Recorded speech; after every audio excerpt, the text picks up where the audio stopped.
السلام علیکم۔ اچھا، آج ہم جو بات کریں گے، جو ہماری سیریز چل رہی تھی ریل سپر ہیروز کی، تو آج ہم نے سب سے پہلے مسلمانوں کے پہلے خلیفہ حضرت ابو بکر صدیق رضی اللہ تعالیٰ عنہ کا انتخاب کیا ہے، اور آج ہم انہی کے بارے میں آپ سے تھوڑی سی بات کریں گے اور بتائیں گے کہ ان کا شجرہ نسب کیا تھا اور وہ کیوں اتنے مشہور ہیں مسلمانوں میں، اور کیوں وہ ہمارے ریل سپر ہیرو ہیں۔ تو میں یہ چاہوں گا کہ میں ان کے جو بارے میں جو چیزیں میں نے آپ کو بتانی ہیں وہ میں آخر میں بتاؤں۔ سب سے پہلے جو ایک زبردست واقعہ ہمارے ذہنوں میں آتا ہے اور ہم نے وہ کتابوں میں بھی پڑھا ہے کہ جب اللہ تعالیٰ کی طرف سے نبی صلی اللہ علیہ وآلہ وسلم کو یہ حکم ہوا کہ آپ مکہ سے ہجرت کریں مدینہ کی طرف، تو آپ صلی اللہ علیہ وآلہ وسلم نے سب سے پہلے یہ بات حضرت ابو بکر صدیق رضی اللہ تعالیٰ عنہ کو بتائی، اور ان کو یہ کہا کہ آپ تیار رہیے گا،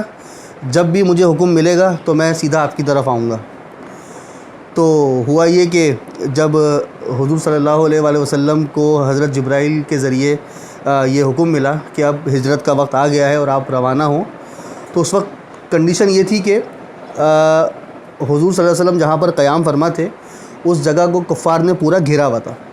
اور اتنا سخت پہرا تھا اور اتنا شدید گھیرا ہوا تھا کہ وہ بس ان کی نیت یہ تھی کہ ہم کسی بھی طریقے سے حضور صلی اللہ علیہ وآلہ وسلم کو قتل کر دیں، نعوذ باللہ۔ تو اللہ کی طرف سے حضرت جبرائیل علیہ السلام نے ان سے یہ کہا کہ وہ ایک مٹی انہوں نے اٹھائی اور وہ مٹی کفار پر پھینکی، اور کفار اس سے اندھے ہو گئے، اور وہ بآسانی اس حصار کو توڑ کر سیدھا حضرت ابو بکر صدیق رضی اللہ تعالیٰ عنہ کے گھر پہنچے۔ اور اس وقت ان کی حیرت کی انتہا نہیں رہی جب انہوں نے دیکھا کہ حضرت ابو بکر صدیق بالکل اپنے گھر میں تیار اور بالکل ریڈی کھڑے۔ تو انہوں نے پوچھا کہ بھائی تم کیسے ریڈی کھڑے ہو؟ تو انہوں نے کہا کہ آپ نے فرمایا تھا کہ تیار رہنا، تو میں اس وقت سے تیار ہوں کہ کب آپ کا حکم آئے اور کب ہم یہاں سے ہجرت کریں۔ بہرحال وہ دونوں وہاں سے نکلے، اور جب وہ جا رہے تھے تو راستے میں جو ایک پہاڑ آیا تھا، اس پہاڑ پر جب چڑھائی تھی تو حضرت ابو بکر صدیق رضی اللہ تعالیٰ عنہ نے حضور صلی اللہ علیہ وسلم کو اپنے کندھے پہ، اپنی پیٹھ پہ اٹھا لیا اور چلنا شروع ہوئے۔ راستہ بڑا خطرناک تھا، چلتے رہے۔ بیچ میں ایسا بھی موقع آیا کہ حضرت ابو بکر صدیق رضی اللہ تعالیٰ عنہ جو تھے وہ کبھی حضور صلی اللہ علیہ وسلم کے دائیں طرف ہو جاتے، کبھی بائیں طرف ہو جاتے، کبھی آگے ہو جاتے، کبھی پیچھے ہو جاتے۔ تو نبی صلی اللہ علیہ وسلم نے پوچھا کہ بھائی آپ ایسا کیوں کر رہے ہیں؟ تو انہوں نے جواب دیا کہ مجھے یہ شک ہوتا ہے کہ کفار یہاں سے آپ پہ حملہ نہ کرتے تو میں یہاں آ جاتا ہوں، اور جب مجھے شک ہوتا ہے کہ کفار آپ سے وہاں حملہ نہ کرتے میں وہاں آ جاتا ہوں، اس طریقے سے میں ہر طرف سے آپ کو سیو کرنا چاہ رہا ہوں۔ تو بہرحال اور یہ بھی بیچ میں یہ بھی ہوا کہ انہوں نے اپنے پنجوں پہ چلنا شروع کر دیا تھا کہ کہیں اگر کفار پیچھا کرتے ہوئے ہمارے پاس آ جائیں تو وہ ان کو پیروں کے نشان معلوم نہ ہوں، وہ پنجے معلوم ہوں، اور وہ پنجے بھی اس طرح کے معلوم ہوں کہ جس میں رائٹ بھی اور لیفٹ بھی، آگے پیچھے ہر طرف سے پنجے ہی پنجے نظر آئیں، جس طریقے سے حضرت ابو بکر صدیق ان کو سیو کر رہے تھے۔ پھر اچانک سے کیا ہوا کہ غار ثور آ گیا، اور اللہ کے حکم سے انہوں نے غار ثور میں پناہ لی۔ غار ثور بہت چھوٹا سا ایک غار تھا، اور اس کا منہ ایسا تھا کہ کفار دیکھتے اور ان کو سامنے دونوں نظر آ جاتے، یعنی کہ نبی صلی اللہ علیہ وسلم بھی اور حضرت ابو بکر صدیق بھی۔ تو جب اس غار کو دیکھا گیا اندر جا کر تو اس غار میں بہت سارے دیواروں پر سوراخ تھے۔ تو حضرت ابو بکر صدیق رضی اللہ تعالیٰ عنہ نے اپنے کپڑوں میں سے اپنے کپڑے کو، اپنے عمامہ کو پھاڑنا شروع کیا، اور ایک ایک سوراخ پر، ایک ایک دیوار کے سوراخ پر اس کو کپڑے کو ٹھوستے گئے تاکہ وہ سارے سوراخ بند کر لیں۔ اور اتنا سخت اندھیرا تھا اندر کہ ہاتھ کو ہاتھ نظر نہیں آ رہا تھا، تو وہ ٹڈول کے جہاں جہاں پہ ان کو سوراخ نظر آتے گئے وہ اس کو بند کرتے گئے۔ تو ایک سوراخ آخر کا رہ گیا جس میں ایک سانپ تھا، اور وہ ایک روایت ہے کہ وہ سانپ جو تھا وہ اسی طاق میں تھا کہ میں کسی طریقے سے باہر آ جاؤں۔ تو جب کوئی چیز نہیں بچی تو حضرت ابو بکر صدیق نے اپنے پیر کا انگوٹھا وہاں رکھ دیا کہ اس کو میں پیر سے بند کر دوں گا۔ تو سانپ کو بھی باہر نکلنے کی جلدی تھی، تو اس سانپ نے کیا کیا، ڈنگ مارا پیر پر اور انگوٹھے پہ ڈس لیا۔ نبی صلی اللہ علیہ وسلم کو جب معلوم ہوا کہ یہ سب کچھ ہوا ہے تو نبی صلی اللہ علیہ وآلہ وسلم نے اپنا لعاب دہن، اپنا جو ہمارا تھوک ہوتا ہے، لعاب دہن ان کے انگوٹھے پہ لگایا، جس سے اس زہر کا اثر جاتا رہا۔ اور اسی اثناء میں اللہ کی طرف سے ایک مکڑی آئی، اور اس مکڑی نے باہر اس کے غار کے منہ پر ایک جالا بن دیا، جس سے یہ گمان ہوا کہ یہاں پر تو کوئی آ ہی نہیں سکتا، یہاں پر جالا بنا ہوا ہے، مکڑی کا جالا بنا۔ تو یہ ان کی ایک بہت بڑی جو تھی نبی صلی اللہ علیہ وسلم کے لیے ایک قربانی تھی۔ اور کہتے ہیں نا کہ جو نبی صلی اللہ علیہ وسلم کے جو بہترین دوست تھے نا، جسے کہا جاتا ہے کہ پکے دوست، ان میں شمار ہوتا ہے حضرت ابوبکر صدیق رضی اللہ تعالیٰ عنہ کا۔ اور یہ بھی کہا کیا جاتا ہے، بالکل یقین ہے اس بات کا بھی، جو روایت سے ہم نے پڑھا ہے، کہ جب حضور صلی اللہ علیہ وسلم کو یہ بشارت ہوئی کہ آپ اللہ کے نبی ہیں اور آپ پہ جب وحی آنے والی تھی، تو اللہ تعالیٰ نے جب یہ والی بات فرما دی حضرت جبرائیل علیہ السلام کے ذریعے کہ اب آپ پہ وحی آئے گی اور آپ اللہ کے آخری نبی ہیں، تو جب نبی صلی اللہ علیہ وسلم نے یہ والی بات سب سے پہلے حضرت خدیجہ الکبریٰ، جو کہ ان کی زوجہ تھیں، ان کو بتائی، اور اس کے بعد پھر وہی بات بتائی حضرت ابوبکر صدیق رضی اللہ تعالیٰ عنہ کو، اور انہوں نے بغیر کچھ سوچے سمجھے حضور صلی اللہ علیہ وسلم کے ہاتھ پر بیعت کری اور ان کو اپنا رسول تسلیم کر لیا۔ تو کہتے ہیں کہ سب سے پہلے جو مردوں میں سب سے پہلے جو اسلام قبول کرنے والے تھے وہ حضرت ابوبکر صدیق رضی اللہ تعالیٰ عنہ تھے۔ ایک اور واقعہ جو بہت مشہور ہے کہ غزوہ تبوک غزوہ تھا ایک، اور اس میں کیا تھا کہ بہت سخت ضرورت تھی مال کی، اور جب اناؤنسمنٹ ہوئی رسول صلی اللہ علیہ وسلم کی طرف سے کہ بھائی اب مال پیش کیا جائے، تو اس وقت کیا تھا کہ حضرت عثمان غنی، جو کہ بہت ماشاءاللہ مالدار صحابی تھے، انہوں نے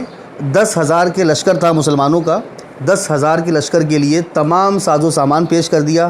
ان کا تمام کھانے پینے کا سامان، ان کے تمام جنگ لڑنے کا سامان حضرت عثمان نے اپنے پاس سے پیش کر دیا۔ اور یہاں تک کہ جو جن تھیلوں میں وہ سامان بند تھا، اس تھیلوں کی جو ڈوریاں تھیں نا باندھنے والی، وہ تک حضرت عثمان نے مہیا فرما دی۔ اس کے بعد حضرت عمر فاروق کی باری آئی۔ اچھا، حضرت عمر جو تھے نا، وہ ہمیشہ سے یہ کوشش کرتے تھے کہ میں سبقت لے جاؤں حضرت ابوبکر صدیق سے، تو انہوں نے یہ فیل کیا کہ اس وقت ان کے حالات ذرا ٹائٹ ہیں اور میں ذرا تھوڑا سا اس وقت میرے حالات بہت اچھے ہیں، تو اس دفعہ تو میں جیت سکتا ہوں۔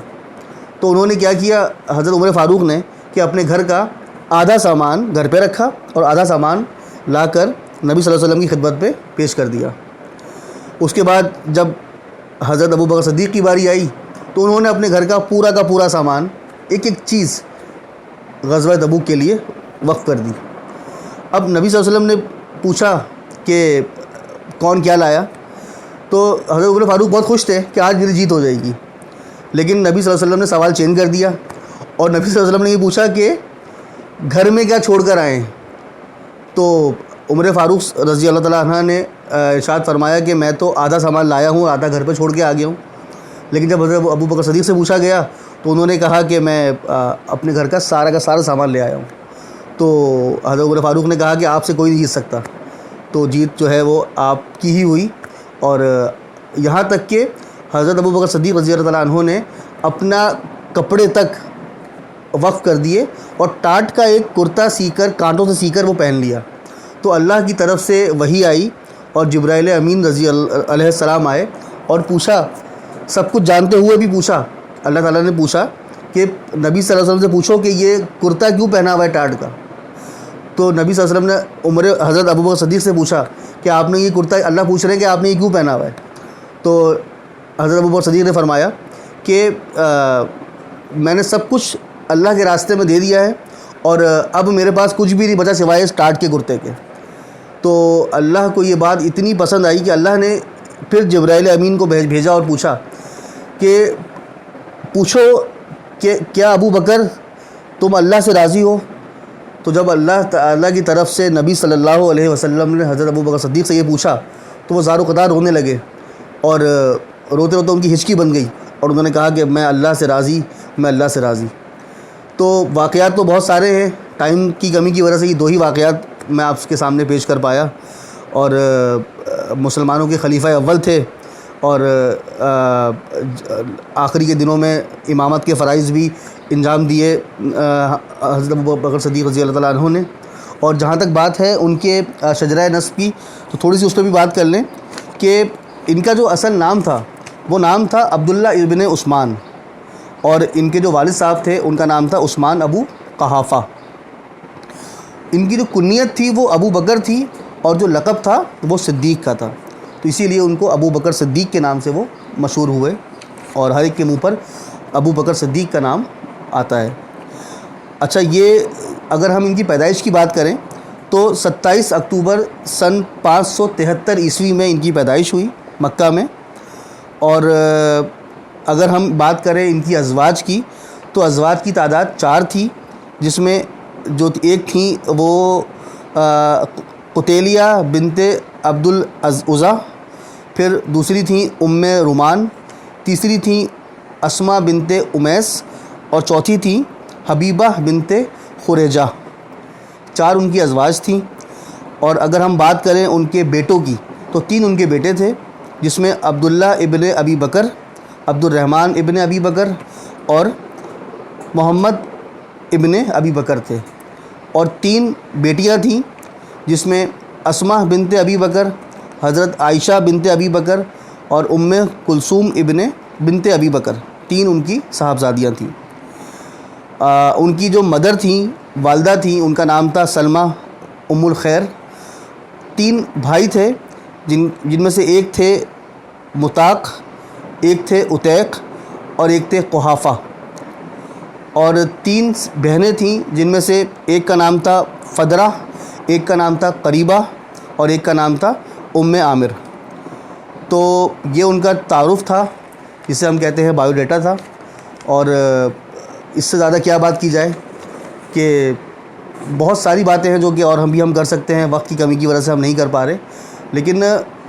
میں چاہوں گا کہ یہ تمام باتیں نا ہم اپنے بچوں کو بھی بتائیں، ہم اپنے بچوں کو بتائیں کہ یہ ہمارے ریئل سپر ہیروز کیوں ہیں۔ ہمارے بچوں کو ساری کہانیاں پتہ ہیں، ہر ایک چیز کے بارے میں پتہ ہے، لیکن یہ جو ہمارے جو ریئل سپر ہیروز ہیں، ہمارے جو اسلامک ہیروز ہیں، ان کے بارے میں ہمارے بچوں کو نہیں پتہ۔ تو ایسے ہی اپ برنگنگ ہوگی انشاءاللہ بچوں کی، صدقہ جاریہ ہے، بچہ سنے گا، ذہن میں رکھے گا، پھر وہ آگے بتائے گا، انشاءاللہ اجر عظیم ملے گا ہمیں، اور صدقہ جاریہ تو پھر ثواب ہی ثواب انشاءاللہ۔ تو اللہ سے دعا ہے کہ اللہ تعالیٰ اس میں جو بھی کمی بیشی مجھ سے ہوئی، جو بھی کمی ہوئی، مجھے اللہ تعالیٰ معاف فرمائے اور اس نیکی کو قبول فرمائے، اور جو میرے ساتھ اس نیکی میں میرے ساتھ شامل ہیں، جو میرے لیے کام کر رہے ہیں، ماشاءاللہ میرے دوست ہیں، میرے کولیگز ہیں، اللہ تعالیٰ ان سب کی جو ہے نا دلی حاجات کو پورا فرمائے۔ مجھے دعاؤں میں یاد رکھیے گا۔ انشاءاللہ نیکسٹ ہم بات کریں گے حضرت عمر فاروق رضی اللہ تعالیٰ عنہ کے بارے میں، اور ضرور کمنٹس دیجیے گا اپنے کہ ویڈیو کیسی لگی۔ میرا پہلا ایکسپیرینس ہے نبیوں کے بارے میں اور پیغمبروں کے بارے میں بولنے کا۔ میں بہت گناہ گار ہوں، بہت چھوٹا ہوں، میرے منہ سے یہ باتیں اچھی نہیں لگتی، لیکن اللہ تعالیٰ مجھے عمل کی توفیق عطا فرمائے، مجھے بھی اور آپ سب کو بھی۔ جزاک اللہ۔ السلام علیکم۔